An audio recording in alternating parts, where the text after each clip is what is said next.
आयुं समाश्रिते सर्वजीवन्ते जनितवः तथा ग्रस्तामा। शादी से क्या होता है? शादी से नस्ल बढ़ती है न, तथा ग्रस्तामा, ग्रस्त से ताबीर थी। ग्रस्त मतलब काश्तकार। काश्तकार क्या करता है? बीज डालता है, उससे ज्यादा फसल निकलती है वहां से। ऐसे तथा ग्रस्तामा, मियाँ बीवी है, मिलेंगे तो नस्ल बढ़ेगी, और जब नस्ल बढ़ेगी तब ना दुनिया आबाद होगी, तब ना हमारा देश ताकतवर होगा। हमारे घर में 2 बेटे, एक पुलिस में जाएगा, एक मास्टर बनेगा। पता चला एक भी बेटा नहीं, एक भी बेटी नहीं, क्या होगा फिर आगे चलकर? कुछ भी नहीं होगा। ना हम डॉक्टर बना पाएंगे, ना मास्टर बना पाएंगे, न देश की हिफाजत के लिए हम बीएसएफ के नौजवान पैदा कर पाएंगे। बैरक और भी बहुत सारी बातें इसके अंदर जो तथाग्रस्तामा वर्तते इतारा शरामा, और बीवी ही वो हस्ती है जिसके जरिए से इंसान को खुशहाली, खुशहाल जिंदगी मिलती। बीवी जरूरी, गर्लफ्रेंड जरूरी नहीं है, जो आजकल हमारा नौजवान समझता है। बल्कि बात कुछ स्टेट के अंदर में तो कुछ पावर में बैठे हुए कुछ लोग कहते हैं कि नहीं नहीं शादी मत करो, गर्लफ्रेंड बना लो। यूनिफॉर्म सिविल कोड में लाया है ना, उत्तराखंड के अंदर में यूनिफॉर्म सिविल कोड में शादी करना जरूरी नहीं है, गर्लफ्रेंड बन जाओ और 2-2, 3-3 साल तक रहो, लॉज में रहो, होटल में रहो, कहीं पर भी रहो। सिर्फ एक तो फॉर्म में ये कर दो कि this boy is my friend from today, ये लड़का आज से मेरा बॉयफ्रेंड है। लड़की भी कह देगी ये मेरा आज से, लड़की कह देगी मेरा फ्रेंड है, लड़का कह दे मेरी गर्लफ्रेंड है। लिख करके सिर्फ एक पेपर में सिग्नेचर करना है बस। यूनिफॉर्म सिविल कोड में प्रावधान ये भी एक स्टेट में इसको लागू किया गया। उससे क्या होगा? उससे नफरतें बढ़ेंगी, उससे क्राइम बढ़ेगा, उससे कत्ल और मर्डर होगा, उससे नस्ल नहीं बढ़ सकती।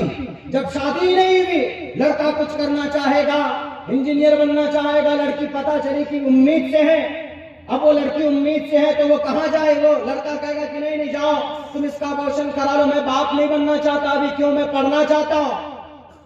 इसके अंदर, इससे समाज के अंदर बिगाड़ पैदा होगा। इसीलिए नबी पाक अलैहिस्सलाम ने कहा, जिसको मनुस्मृति ने बाज़ाब्ता खुले लफ्जों में कहा है, तथा ग्रस्तामा वर्तते इतारा शराना। इस समाज के अंदर बीवी से खुशहाल जिंदगी होती और बीवी के जरिए से ही नस्ल को आगे बढ़ाया जा सकता। जनाब मोहम्मद रसूलुल्लाह सल्लल्लाहु अलैहि वसल्लम का एक एक फरमान नहीं मानोगे तो सीबीआई समझाएगा। कलकत्ता में एक मर्डर हुआ, अभी एक बेटी की इज्जत लूटी गई, उनका रेप किया गया। उनका रेप ही पर इक्तिफा नहीं किया गया, बल्कि उनके जिस्म के अंदर इतनी सख्त जुल्म और तशद्दुद के निशानात पाए गए। शराब पीकर वो जालिम, वो मर्डरर आया। आर्जिकर मेडिकल कॉलेज की वो तारीख दुनिया जानती है, कलकत्ता के भी 3 से 4 महीना पहले पूरे दुनिया ने देखा। वो डॉक्टर अहाना, समाज की बेटी, हिंदू मुस्लिम से कोई लेना देना नहीं, वो समाज की एक बेटी थी। वो डेली आती थी आर्जिकर मेडिकल कॉलेज के अंदर अपनी प्रैक्टिस करने के लिए। एक रात आई, रात को रुकना था, एक शराबी वही था, वही का गार्ड था, शराब पीता, 5 बोतल शराब पीता। जब वो इंसान से हैवान बन जाता, तब रात को अकेली वो डॉक्टर अपने केबिन में सोने के लिए गई, आराम के लिए गई, तो ये उसके रूम में पहुंचता और फिर उसको मारता, थप्पड़ मारता। इस जोर से थप्पड़ मारा कि उसका टूटकर, चश्मे का शीशा टूटकर उसके आंख में घुसा और उसकी आंख फूट गई। जब उस औरत ने अपनी इज्जत बचाने की कोशिश की तो उसकी कलाई तोड़ दी गई। जब नहीं माना, जब वो औरत अपनी इज्जत और जान की रक्षा के लिए चीखने लगी तो घुटने से उसकी रीढ़ की हड्डी तोड़ दी। ये इतने बड़े तशद्दुद किस वजह से हुए? शराब की वजह से। बताओ शराब पर किसने पाबंदी लगाई? बताओ शराब की बुराई किसने बयान की आज तक? बड़ा बड़ा तुम हाथ पैदा हुए, लेकिन हमारे नबी ने अब से 1450 साल पहले कहा था, हे लोगों शराब मत पीना क्योंकि शराब बड़ी गंदी चीज है। वला तशरबिल खमर फइन्नहा मिफ्ताहु कुल्ली शर्र, तमाम बुराइयों की जड़ शराब के अंदर है। क्योंकि नबी जानते थे शराब पीने के बाद इंसान नहीं रहता। शराब पीने के बाद इंसान हाईवे को भी, नाली को भी हाईवे समझकर गाड़ी घुसा देता। शराब पीने के बाद इंसान की अकल खत्म हो जाती। शराब पीने के बाद आदमी बीवी को गाली देने लगता, माँ को गाली बकता, बच्चों को गाली बकता, अपने दोस्तों के साथ गलत व्यवहार करता है। शराब पीने के बाद बड़े बड़े जराइम को करना आसान होता।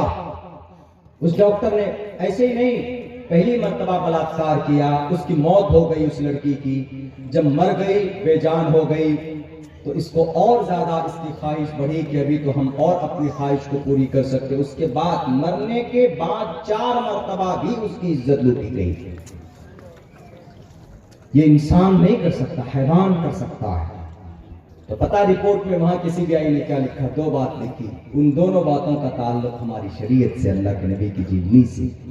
इसीलिए कहा गया नराशं संवाजिनम वाजन्नी शरीरम पूषणम सन्मेरीम हे रथम न दुर्गा दवसवा सुदानवो विश्व सम्मात्रो। पूरी दुनिया के लोगों ने उनका सम्मान किया। किनका? जनाब मोहम्मद रसूलुल्लाह सल्लल्लाहु अलैहि वसल्लम। क्यों?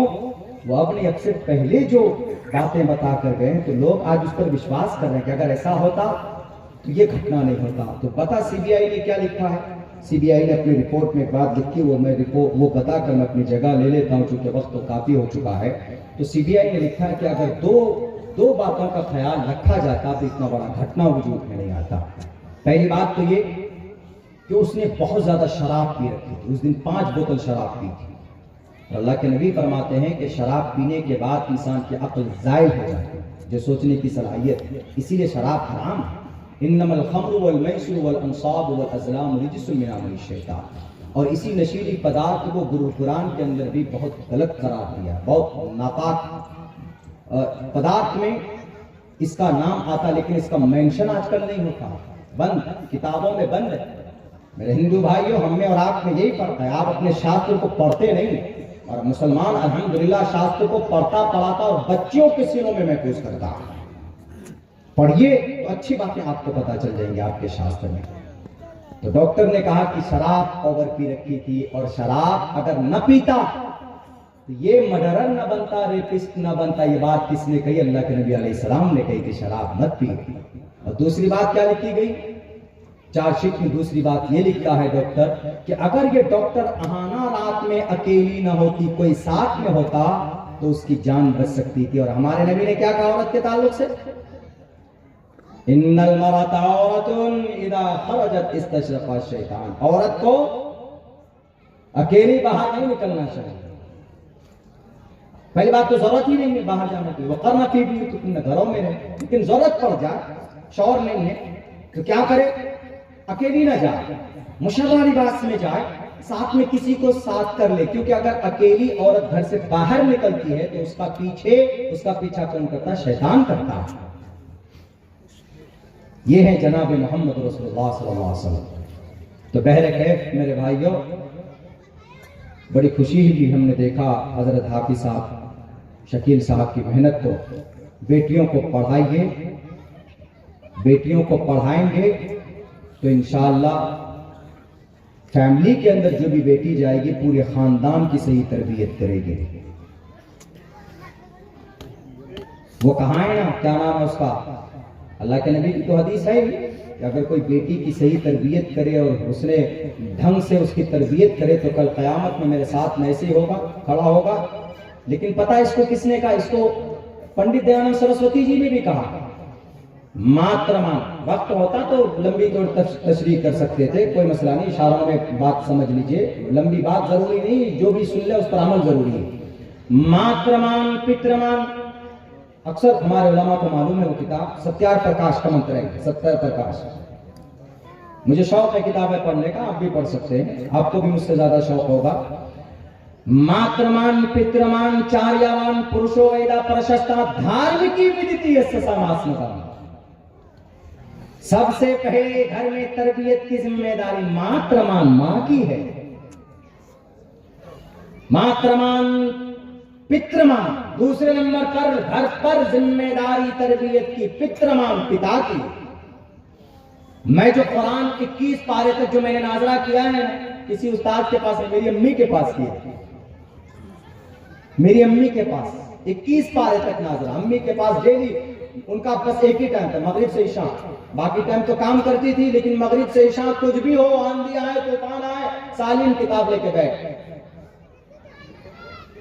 और बहुत सख्ती करती थी, बहुत सख्ती। कभी कभी तो ऐसा होता था कि खाना नहीं मिलता, इस उम्मीद में होते थे कि अब्बा आएंगे, अम्मी को डांटेंगे। अब मेरे साथ गठबंधन कर लेंगे। लेकिन पता चला वो आए थे साइकिल पे, आने के बाद पूछते थे कि सबक सुनाया? अम्मी बोलती कि बिल्कुल नहीं याद किया, एक भी वर्ड याद नहीं किया। हम सोचते थे अब डांट पड़ी अम्मी को, अब पड़ी कि अच्छा। फिर पूछते थे खाना खाया? कहा नहीं खाया। हम सोचते थे अब इस लफ्ज पे तो जरूर डांट मिलेगी। अब्बा क्या बोलते थे? इसको कल तक खाना मत देना।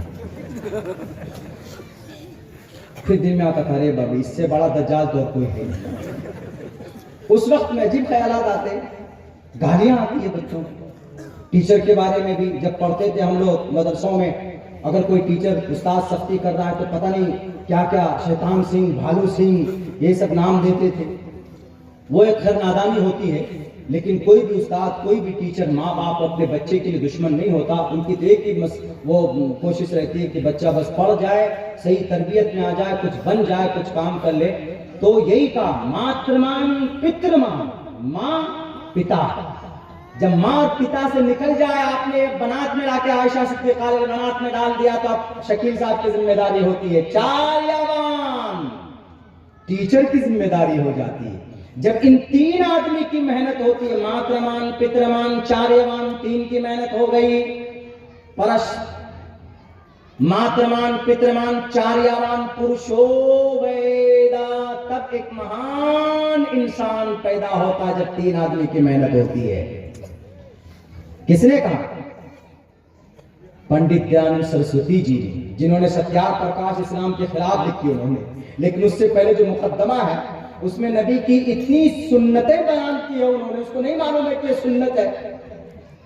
जलम पिबती, पानी देखकर पियो, कपड़ा साफ पहनो, ये नबी की सुन्नत है। हमने जब पढ़ा हमने कहा भाई अल्लाह ने उनसे सही चीजें शुरू में लिखवा लिया, का बाद में तो जो है वो कर।